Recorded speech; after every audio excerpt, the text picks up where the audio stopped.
प्रेम से बोली जा जय माता दी जय हो। भोजपुरी समाज के सन बने रहे हुआ लोग तो दोस्तों भोजपुरी इंडस्ट्री के मशहूर गायक और अभिनेता सुपर स्टार प्रमोद प्रेमी जी लेके आ रहे हैं हमारे और आपके बीच में इस साल नवरात्रि का सबसे बड़ा देवी गीत। जी हाँ दोस्तों, बहुत ही बवाल मचा देने वाला आप सभी के बीच में कल सुबह प्रमोद प्रेमी जी लेके आ रहे हैं एक नए और बहुत ही धमाकेदार देवी गीत सॉन्ग। तो दोस्तों जितने भी प्रमोद प्रेमी के फैन हैं, कल सुबह आप सभी लोग देखना न भूलें प्रमोद प्रेमी एंटरटेनमेंट चैनल पे। जी हाँ दोस्तों, ये प्रमोद प्रेमी का ऑफिशियल चैनल है। गाने का बोल दोस्तों बात करें लहुरा देवरवा मिलल हो।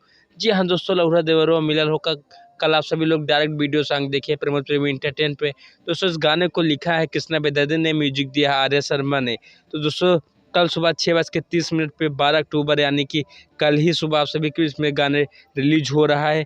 मैं इस बात को दावे के साथ कैसे आप सभी लोग जब गानों को सुनेंगे तो आप कहेंगे बवाल एक नंबर का गाना वीडियो सॉन्ग शूट हुआ है। तो कल सुबह जितने भी प्रमोद प्रेमी फैन हैं आप सभी लोग सुबह प्रमोद प्रेमी एंटरटेन पर चैनल पर 6:30 पर इस गानों को प्यार और आशीर्वाद दे। जी हाँ दोस्तों, जाते जाते जितने भी प्रमोद प्रेमी फैन आप सभी लोग हमारे पसंदीदा चैनल भोजपुरी म्यूजिक चैनल को सब्सक्राइब कर लीजिएगा, क्योंकि प्रमोद प्रेमी से जुड़ी हर छोटी छोटी अपडेट सबसे पहले आप सभी को भोजपुरी म्यूजिक चैनल पे ही मिलेगी। तो देर किस बात की, फटाफट सब्सक्राइब कर लीजिए भोजपुरी म्यूजिक चैनल। जय हिंद जय